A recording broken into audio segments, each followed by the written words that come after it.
दोस्तों स्वागत है आपका इनसाइट नॉलेज की एक और नई वीडियो में। आज की इस वीडियो में वर्ल्ड अफेयर्स और डिफेंस से जुड़ी दो बड़ी खबरों के ऊपर हम बात करने वाले हैं। हमारी पहली खबर मालदीव से निकलकर सामने आ रही है। आपको पता होगा कि अभी हाल ही में मालदीव के प्रेसिडेंट पीएम मोदी के ओथ सेरेमनी में आए थे, लेकिन जैसे ही वे मालदीव पहुंचे उसके बाद एक बार फिर से एंटी इंडिया स्टांस लेना उन्होंने स्टार्ट कर दिया है और एक और बड़ा झटका भारत को दिया है। मालदीव की तरफ से क्या है ये अपडेट, इसके बारे में आगे बात करेंगे। वहीं पर हमारी दूसरी खबर बेहद ज्यादा इंपॉर्टेंट है जो कि डिफेंस सेक्टर से है, क्योंकि रोल्स रॉयस की तरफ से इंजन को लेकर एक बड़ी अपडेट दी गई है और एक बड़ा ऑफर भारत को दिया गया है। इसकी पूरी उम्मीद है कि भारत ये डील रोल्स रॉयस जो कि यूके की बड़ी कंपनी है उसके साथ साइन करेगा। तो चलिए समझते हैं कि आखिर ये दोनों अपडेट क्या है। साथ ही अगर आप चैनल पर पहली बार आए हैं तो चैनल को सब्सक्राइब कर बेल नोटिफिकेशन को दबा ले, जिससे हमारी डेली वीडियो आप तक सबसे पहले पहुंच सके। तो चलिए शुरू करते हैं इस वीडियो को। दरअसल दोस्तों, जैसा कि हम सबको पता है कि जब से मालदीव में सरकार बदली है तब से ही भारत और मालदीव के रिश्ते काफी ठंडे हो गए हैं। मालदीव के राष्ट्रपति पद पर बैठने के बाद से ही मोहम्मद माइजू को चीन का पक्षधर माना जाता है, लेकिन इसी बीच राष्ट्रपति पद पर बैठने के बाद वे पहली बार भारत के 2 दिवसीय दौरे पर आए और ये अवसर भी बड़ा था क्योंकि भारत में नरेंद्र मोदी सरकार का शपथ ग्रहण समारोह था। दरअसल भारत ने अपने पड़ोसियों को बुलाया था और शपथ ग्रहण के लिए आमंत्रित किया था।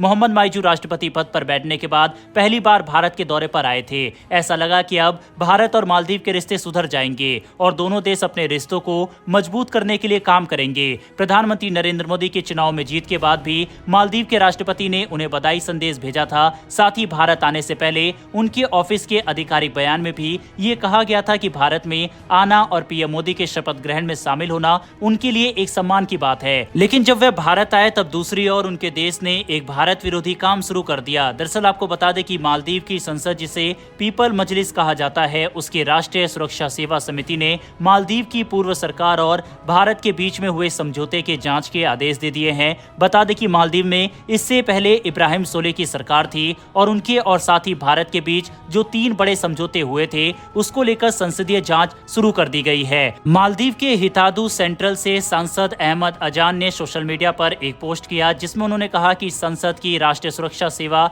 समिति ने राष्ट्रपति इब्राहिम सोले की सरकार द्वारा मालदीव की संप्रभुता और स्वतंत्रता को कमजोर करने वाले कार्यों की जांच के लिए एक संसदीय जांच करने का निर्णय लिया है। अब 4 सदस्यों के पैनल के द्वारा इस मामले की जांच की जाएगी। पैनल के सदस्यों में संसद अहमद अजान, संसद अहमद नाजिम, संसद अब्दुल गफूर और संसद हनान शामिल है। 2019 में नरेंद्र मोदी मालदीव की यात्रा पर गए थे। इसी दौरान दोनों देशों के बीच हाइड्रोग्राफिक सर्वेक्षण समझौता हुआ था। साल 2023 दिसंबर के महीने में मालदीव की सरकार ने कहा था कि 2024 जून के महीने में खत्म हो रहे इस समझौते को रिन्यू नहीं किया जाएगा। इस समझौते में क्षेत्र जल का व्यापक सर्वेक्षण की अनुमति थी, जिसमें समुद्र तल, चट्टानें, सभी चीज शामिल थे। उसके बाद 2021 में भारत के विदेश मंत्री एस जयशंकर मालदीव की यात्रा पर गए थे।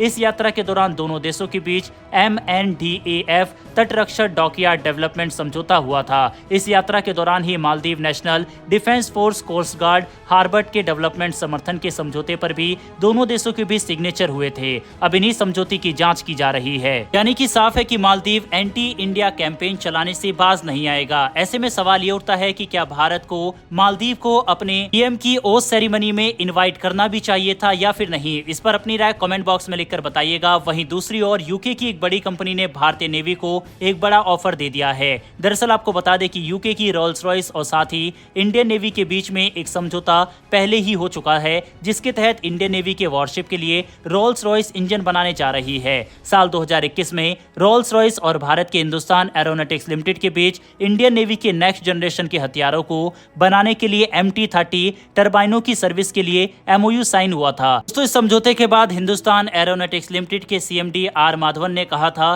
कि रोल्स रॉयस कई दशकों से भारत के लिए एक मूल्यवान साझेदार है। उन्होंने कहा था कि भारत और यूके के बीच ये डील शानदार है और दोनों देशों के रिश्ते और मजबूत करेगी। लेकिन अब इसी बीच एक और बड़ी खबर रोल्स रॉयस की तरफ से देखने को मिल रही है। आपको बता दें कि कंपनी के द्वारा ही कहा गया है कि भारत में इंजन बनाने के साथ उस इंजन की कंप्लीट तकनीक को भी ट्रांसफर भारत को किया जाएगा। रोल्स रॉयस ने कहा है कि भारत के साथ लोकल मैन्युफैक्चरिंग पर भी जोर दिया जाएगा। इसके साथ ही कंपनी ने कहा है कि इंजन की फुल तकनीक को भी भारत के साथ ट्रांसफर किया जाएगा। ब्रिटिश कंपनी की तरफ से आया हुआ प्रस्ताव नेवी के लिए जरूरत को पूरा करने के साथ साथ भारत की सेल्फ रिलायंस और इंडियन नेवी के सेल्फ प्रपल्सन तकनीक को भी बढ़ाएगा। इंडियन नेवी के लिए तैयार जो MT-30 इंजन तैयार हो रहा है ये काफी मजबूत है और ये दुनिया में सबसे शक्तिशाली नेवी इंजन माना जाता है। ये यूके के HMS क्वीन एलिजाबेथ जो कि 6500 टन का जहाज है उसमें भी लगा हुआ है और उसका संचालन काफी सफलतापूर्वक हो रहा है। ये इंजन काफी प्रभावशाली इंजन है। ये मैकेनिकल, इलेक्ट्रिकल, हाइब्रिड और साथ ही ड्राइव कॉन्फ़िगरेशन में भी संचालित हो सकता है। इसके अलावा ये कई अन्य वॉरशिप हथियारों में भी लगाया जा सकता है। रोल्स रॉयस की तरफ से आया ये ऑफर भारतीय नेवी के लिए फ्यूचर के हिसाब से काफी अहम डिसीजन हो सकता है। अगर इंडियन नेवी इसे एक्सेप्ट करती है तो ये रोल्स रॉयस के साथ समझौते में एक गेम चेंजर साबित हो सकता है। ये इंडियन नेवी को पावरफुल और साथ ही सेल्फ सफिशिएंट भी बनाने में मदद करेगा। आपके हिसाब से रोल्स रॉयस के इस ऑफर को भारत को एक्सेप्ट करना चाहिए या फिर नहीं, इस पर अपनी राय कमेंट बॉक्स में लिखकर जरूर बताइएगा। अगर आपने इस वीडियो को यहां तक देखा है तो वीडियो को लाइक करके हमारी आने वाली डेली ऐसी वीडियो के लिए चैनल को सब्सक्राइब कर बेल नोटिफिकेशन अवश्य दबा लें। फिर मिलेंगे ऐसी एक नई वीडियो के साथ। धन्यवाद। जय हिंद।